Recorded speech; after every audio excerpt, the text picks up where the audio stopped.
자, 인지치료의 특징인데 인지치료에서 첫 번째는 정신교육적 또는 심리교육적 관점을 취한다라고 했습니다.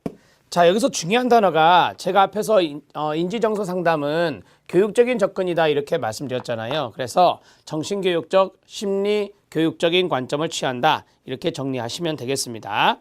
자, 그 다음에 맨 마지막에 있었던 거 제가 중요하다라고 한 부분이 있었죠. 협동적 경험주의입니다. 협동적 경험주의. 좀 말이 어려운데 협동적 경험주의 관점에 의거한다라고 했습니다. 자, 이것은 많은 경험적으로 타당한 그러한 증거들의 바탕을 두어서 우리가 기법을 선택하고 치료를 한다라고 하는 것이죠.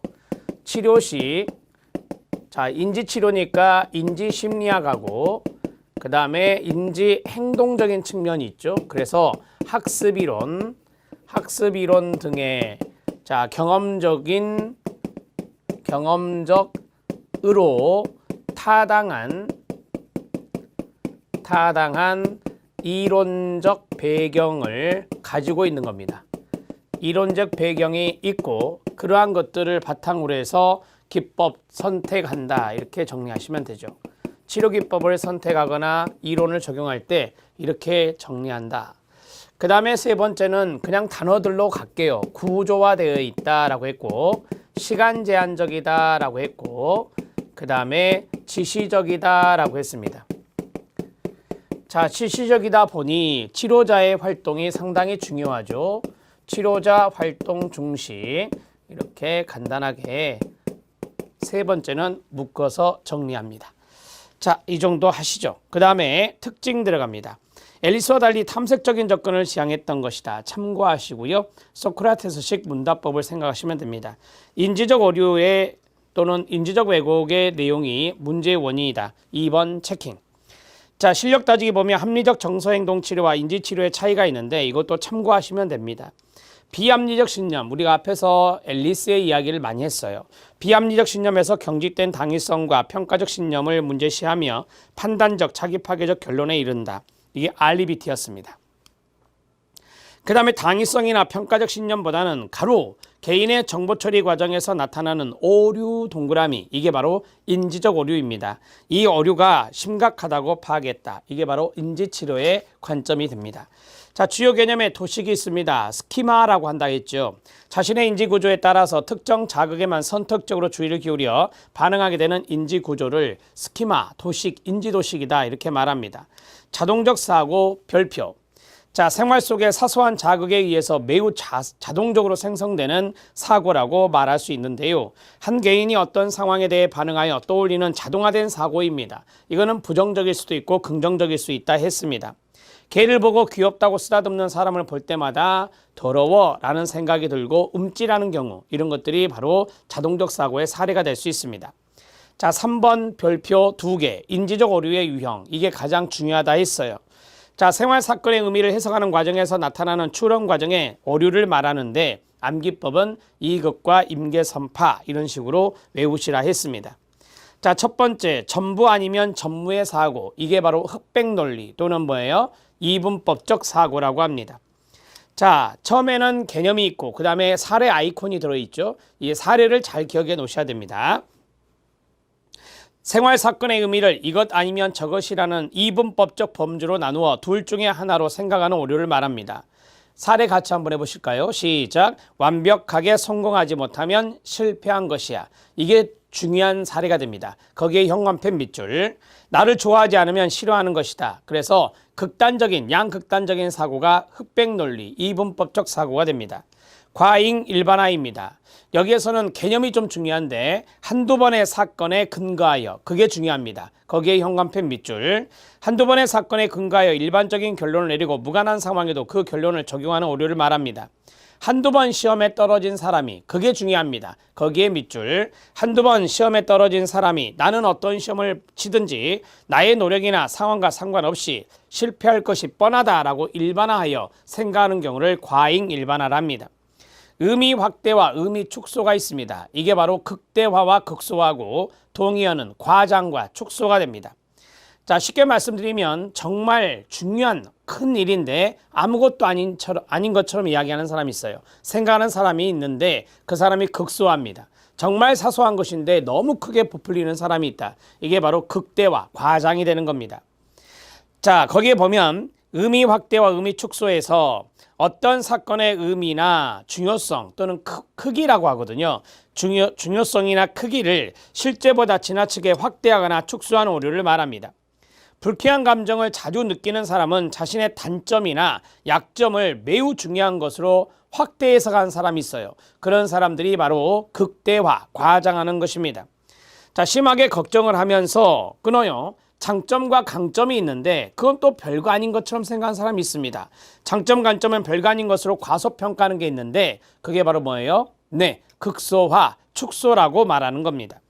그 다음에 네 번째 별표, 선택적 추상화 또는 선택적 요약 또는 정신적 여과라고 말씀드렸습니다.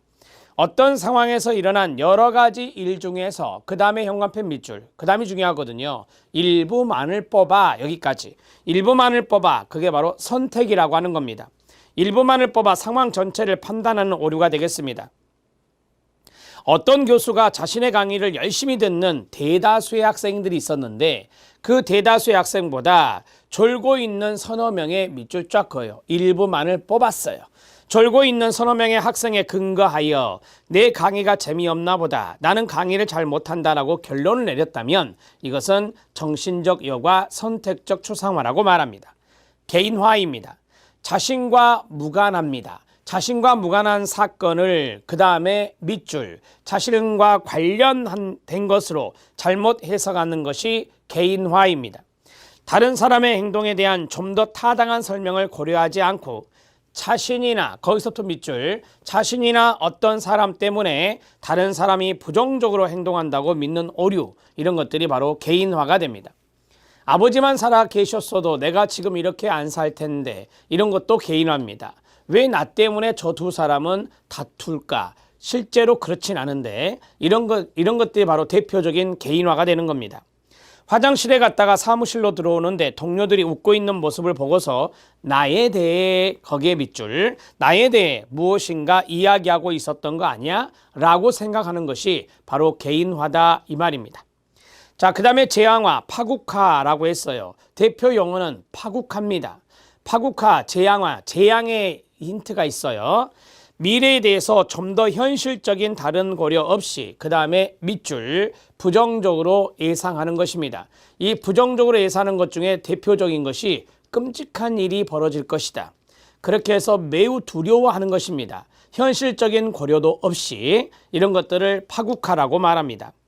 화를 잘 내지 못하고 억누르는 사람들 중에는 내가 한번 화를 내면 폭발하고 말 거고, 그렇게 되면 그 다음에 밑줄, 난 전혀 제어하지 못하고 끔찍한 일이 일어나고 말 거야.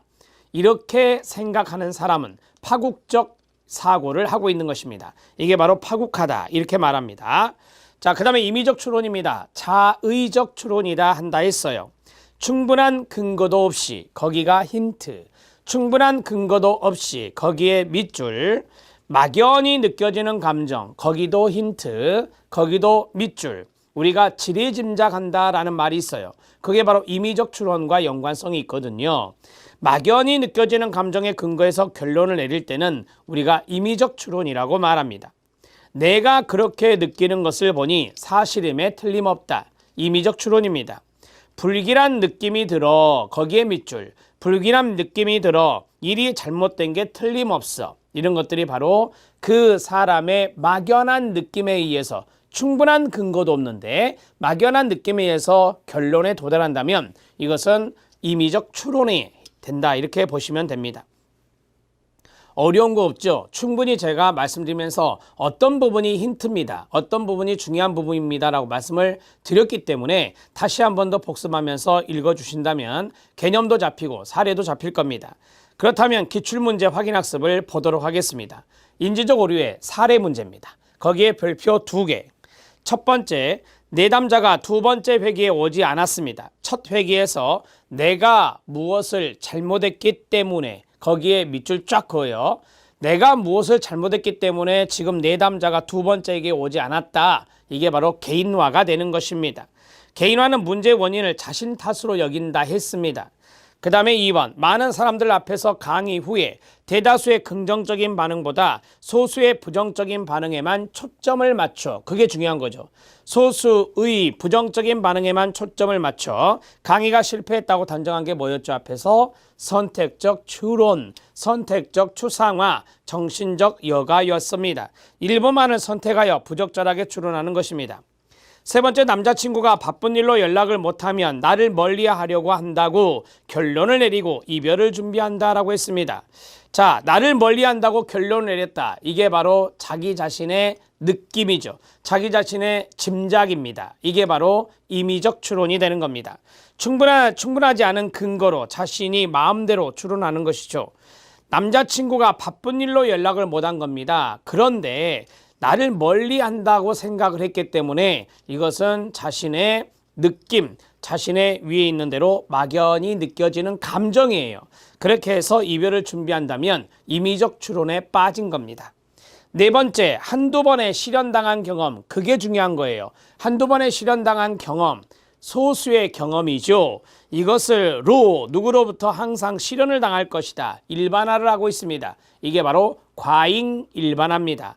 과잉 일반화는 한두 가지 사건으로 부적절하게 적용하는 것입니다. 이런 것들이 바로 과잉 일반화다 하실 수 있죠. 기출문제에 어렵지 않게 출제가 되었습니다.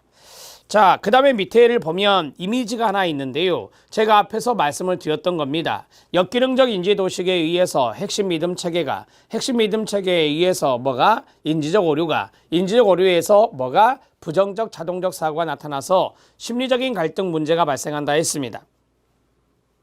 자, 첫 번째는 환경적인 스트레스가 있고 부정적인 생활 사건도 영향을 주겠죠. 자, 이것과 역기능적 인지도식이 서로 영향을 주어서 인지적 오류가 나타나고 그 다음에 부정적 자동적 사고가 나타나고 그 다음에 심리적 문제가 발생한다. 이정호 교수 외에 여러 명이 썼던 이 상담 심리학에 있는 이미지를 가져왔는데요. 이게 바로 인지치료 이론에 따른 심리적 문제의 발생 과정이라고 합니다. 거기에서 문제의 핵심 원인은 바로 인지적 오류가 된다. 이렇게 보시면 됩니다. 인지적 오류의 별표 하나 치면 되죠.